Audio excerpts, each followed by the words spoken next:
Hi everyone, Psycho Sorcerer here, and today I wanted to talk to you about Hermeticism and the 7 Hermetic Principles. Hermeticism, also called Hermetism, is a religious and philosophical tradition based primarily upon the writings attributed to Hermes Trismegistus. It is unknown whether Hermes Trismegistus was a real person or more of an idea.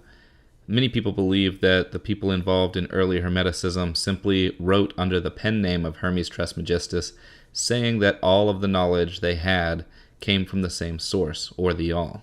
In many Hermetic writings, Hermes Trismegistus is compared to the Egyptian deity Thoth, or the Greek deity Hermes. But Hermes Trismegistus is never displayed as anything more than a man. He is a representation of humankind and what we can achieve. The most noted work written in Hermeticism is called the Kabbalion.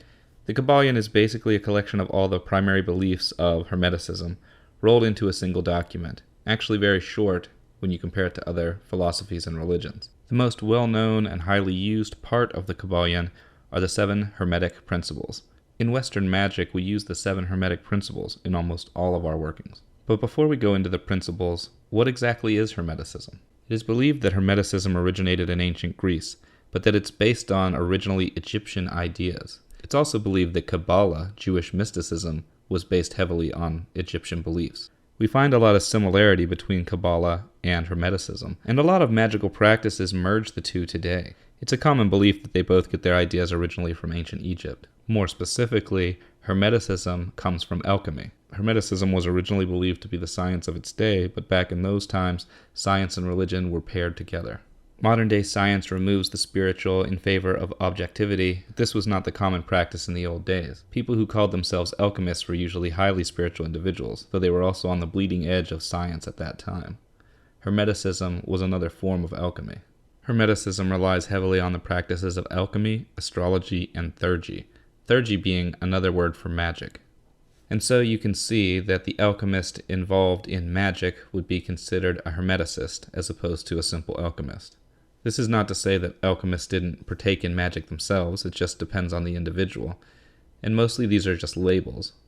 But what differentiates a hermeticist from an alchemist more than anything else is belief in what is known as the 7 principles, as well as a belief that self-actualization is more important than the alteration of the external world.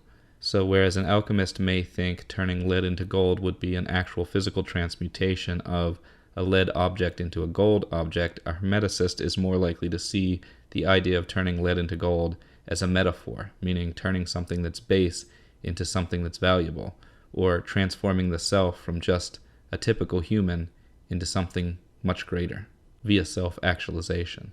Most magicians who choose not to base magic around their religion, such as Christianity or polytheism, choose instead to base it around the principles of Hermeticism. Hermeticism, though considered a religion, is almost more of a philosophy. It can be believed by people who are atheist or agnostic, and it can also be believed by people of various religions. If you want to have a catch-all, very base understanding of the cosmos as a whole and how it pertains to magic, Hermeticism is a great base to use. Following the 7 Hermetic Principles will help in all spellcasting and in understanding the magical currents that exist around and within you. The first Hermetic principle is called the principle of mentalism. The all is mind, the universe is mental. This represents the idea that the phenomenal world or the universe is simply a mental creation of the all, subject to the laws of created things, and that the universe as a whole, and in its parts or units, has its existence within the mind of the all. It's the idea that we're all part of the same substance existing at once, and that we're all subject to the same rules created by the all-mind. According to this principle, the only thing that really exists is the mind of the all. The second Hermetic principle is the principle of correspondence. As above, so below. As below, so above. This relates to the idea that there are multiple planes beyond our knowing, but when we apply the principles of correspondence to them, we're able to understand much that would otherwise be unknowable to us. By understanding that we are a microcosmic version of the all, we're able to understand the all. By understanding that the all is a macrocosmic version of us, we're able to understand ourselves. When we see things we don't like in other people, we're really seeing the things we don't like in ourselves. When we express problems with other people, we're usually actually expressing a problem that's deep within our own psyche. That which affects us on the outside affects us on the inside, and that which affects us on the inside affects us on the outside. That which we do here on this planet affects the universe, and that which happens in the universe affects us on this planet. The third Hermetic principle is the principle of vibration. Nothing rests. Everything moves, everything vibrates. This principle is extremely interesting now that we have quantum physics. The idea that we're all just energy vibrating at various speeds and wavelengths is now an accepted scientific theory. In the past, that was pure Hermeticism. The fourth Hermetic principle is the principle of polarity. Everything is dual. Everything has poles. Everything has its pair of opposites. Like and unlike are the same. Opposites are identical in nature, but different in degree. Extremes meet. All truths are but half-truths. All paradoxes may be reconciled. This principle relates to the reality of our world. A lot of people believe that our world is dualistic in nature, that there's a right and a wrong, that there's a good and a bad, that there's a black and a white. But according to this principle, those are two sides of the same coin. Everything has its poles, everything has its extremes. For example, the beliefs of an extreme Republican and an extreme Democrat may seem like opposites, but they actually exist on the same single spectrum of beliefs. They're actually talking about the same things, just on a different extremes. And nobody really falls into the far left or far right extreme. We're all somewhere in the middle. To believe that the two extremes are what is real, and that where you are in the middle is just which percentage of each extreme you have within yourself, is crazy. The middle is actually all that's real. Duality does exist in that it references the two sides of any one idea, the two extremes of looking at any one thing. But the truth is that both sides actually relate to a single thing, the thing that's being talked about. Love and hate are even examples of this. They're both just words to represent strong emotion. It's just whether the strong emotion happens to be negative or positive that tells you which of those two words to use. The fifth Hermetic principle is the principle of rhythm. Everything flows out and in. Everything has its tide. All things rise and fall. The pendulum swing manifests in everything. The measure of the swing to the right is the measure of the swing to the left. Rhythm compensates. This principle is actually referencing the previous principle of polarity. It's specifying that no matter what happens in life, you're constantly going to move backward and forward between the two poles on any issue. On a grander scale, it looks at humanity and what happens when, as a whole, we make a certain decision. If we start to swing too far to the right, there'll be a swing back to the left eventually. If we start to go too far one way, we'll end up going the other way later.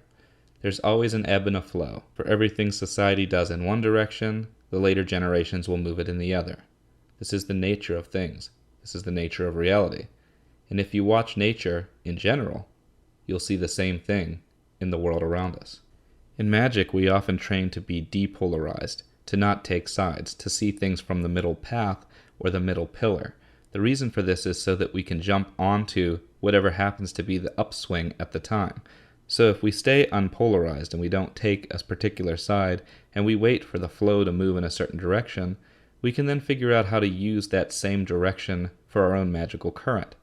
As we've talked about in our discussion with the All, it's a lot easier to get something done if the All Mind is in agreement with you.